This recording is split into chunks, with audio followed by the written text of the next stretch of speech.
¿Qué tal amigos? Sean bienvenidos a este resumen de la lección número 7, idiomas, texto y contexto.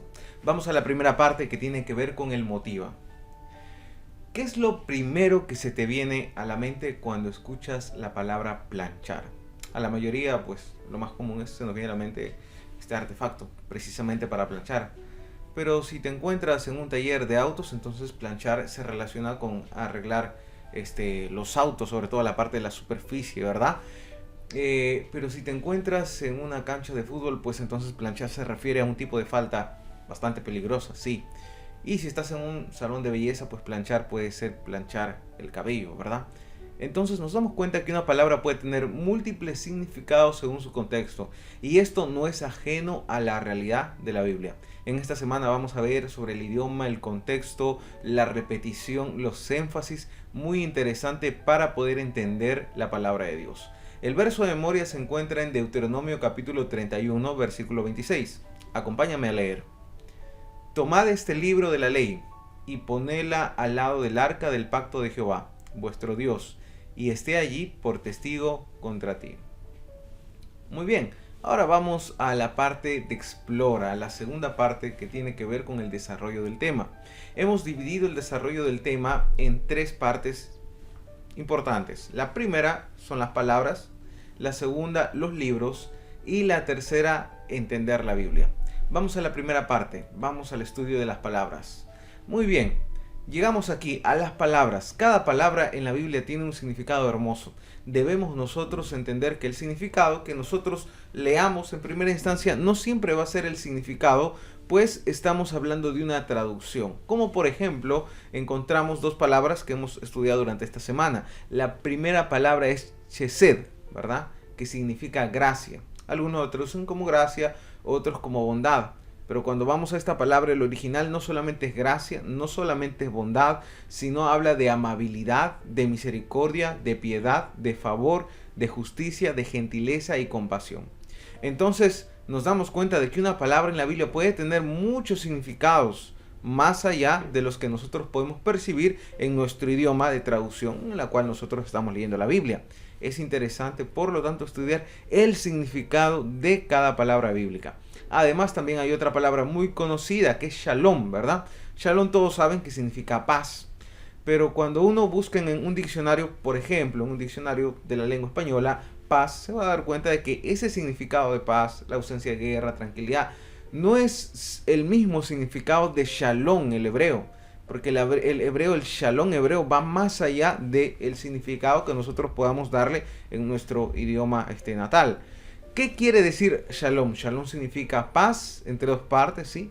También dice paz interior, también tranquilidad, totalidad, integridad, bienestar. Entonces, una palabra muy completa, una palabra bastante completa, y para nosotros entender esta complejidad de la palabra es necesario que busquemos esta palabra en un diccionario bíblico para ver la magnitud y el impacto de esta palabra para los personajes bíblicos cuando lo utilizaron.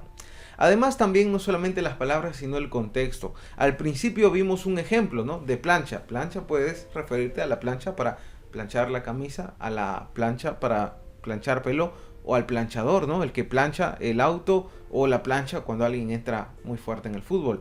Entonces, de la misma manera, el contexto va a determinar mucho el significado de cada palabra. Tenemos un ejemplo que vimos en la semana también, el de Adán, ¿no? Es un contexto, la palabra hebrea Adán se puede traducir como el nombre propio Adán, una persona particular Adán, pero también según el contexto se puede traducir como humanidad, hablando de toda la raza humana.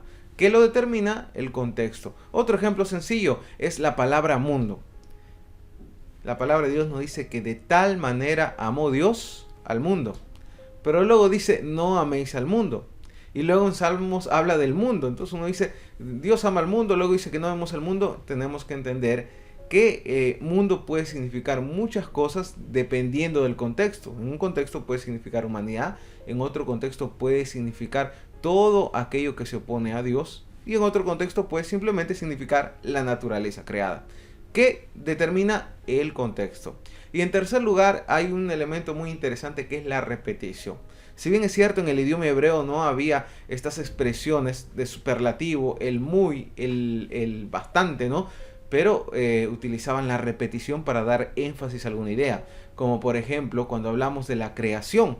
En Génesis capítulo 1, versículos 26 y 27, se repite varias veces y creó, y creó, y creó. El énfasis es que Dios es el creador. Otro ejemplo tenemos en Isaías 6.3. Habla de la santidad de Dios. Santo, santo, santo. Repetición, énfasis, idea sobresaliente. Y en Juan capítulo 13, versículos 34 y 35, nosotros leemos una palabra que Jesús repite varias veces, y es la palabra amor. Y conocerán entonces que son mis discípulos cuando os améis. Es interesante cómo inclusive Jesús utiliza esta repetición para darnos a entender un mensaje muy importante.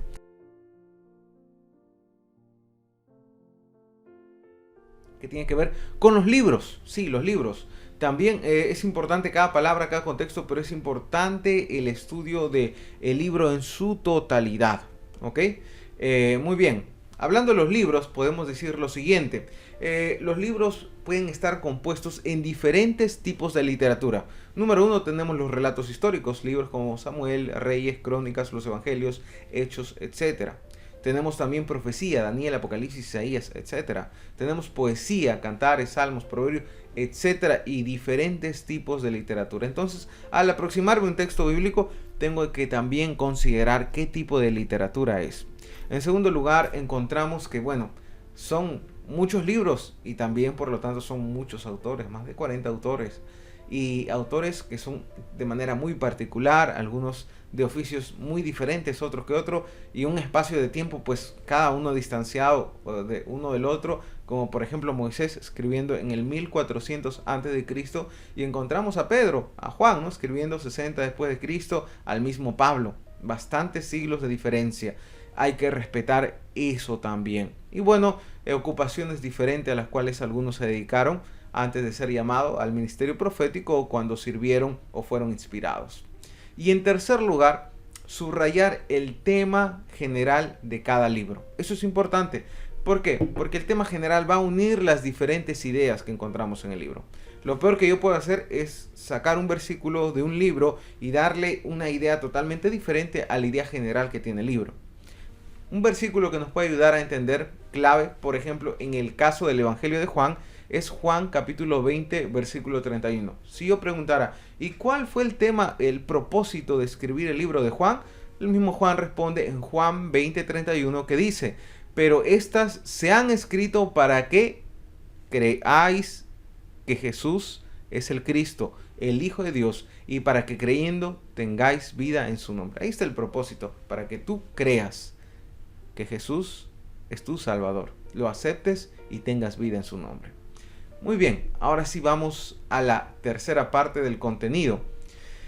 Entender la Biblia, muy importante. Bueno, el texto de referencia siempre va a ser 2 Timoteo 3, 16 y 17, que nos dice que toda escritura es inspirada por Dios y útil para enseñar, para redarguir, para corregir, para instruir en justicia, a fin de que el hombre de Dios sea perfecto, enteramente preparado para toda buena obra. En primer lugar, entender la Biblia, ¿para qué? Para conocer el plan de salvación. El propósito de la Biblia no fue escrito para que conozcas paisajes, geografía, nombres, historias. No fue escrito para eso. Si hubiera sido escrito para eso, faltaría mucho espacio. Hay cuantas cosas por escribir que dice Juan, no faltaría. Si hiciéramos de tinta todo el mar, no alcanzaría para solamente escribir todo lo que hizo Jesús. Solamente para lo que hizo Jesús no alcanzaría. Sería un libro demasiado, una biblioteca y muchas completas a lo mejor. Pero el propósito no era una descripción de alguna persona, función, algo, sino de poder conocer el plan de salvación. Número 1. Número 2. Para poner en práctica la voluntad de Dios. Apocalipsis 1.3 dice, bienaventurado el que cree, los que oyen y el que guarda. Entonces no solamente yo debo leer o solamente creer, sino también poner en práctica, guardar. Y en tercer lugar, para conocer a Cristo, porque Jesús es el centro de la palabra de Dios. Muy bien, vamos a la tercera parte que tiene que ver con la parte de aplicar. Algunas preguntas para reflexionar, discutir ahí en casa o en el repaso de lección, en tu repaso con tu unidad virtual de escuela sabática, ¿no? Cuando se conectan. Una pregunta podría ser, número 1, ¿cuál es tu libro favorito de la Biblia? A ver, comenta, ¿cuál es tu libro favorito de la Biblia? ¿Te gusta algún libro del Antiguo Testamento, del Nuevo Testamento? ¿Te gusta algún libro que se inclina por lo histórico, narrativo, o tal vez te gusta la profecía, o a lo mejor también la poesía? ¿Cuál es tu libro favorito? En segundo lugar, ¿qué palabras clave en las escrituras se han vuelto especialmente significativas para ti? ¿Qué palabras clave? De repente alguien diría, la palabra clave para mí, pastor, es purificación. No, la palabra clave para mí es misericordia. Tiene un significado hermoso. La palabra clave es shalom, paz.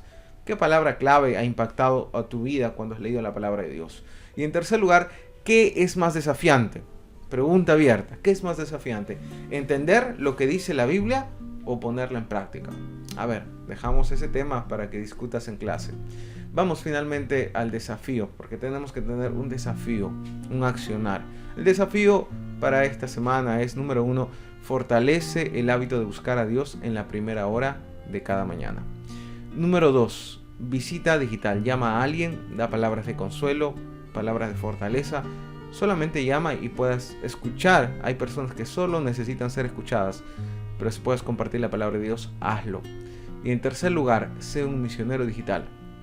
La iglesia no ha cerrado, los templos han cerrado. La iglesia sigue viva, sigue activa, y la iglesia tiene como ser o como identidad o propósito cumplir la misión. Así que cumplamos la misión en el lugar donde nos encontremos. Que el Señor te bendiga, que puedas disfrutar mucho de este sábado y que pueda el Señor derramar ricas bendiciones, no solamente para leer, no solamente para entender, sino también para poner en práctica lo que dice su palabra. Feliz sábado.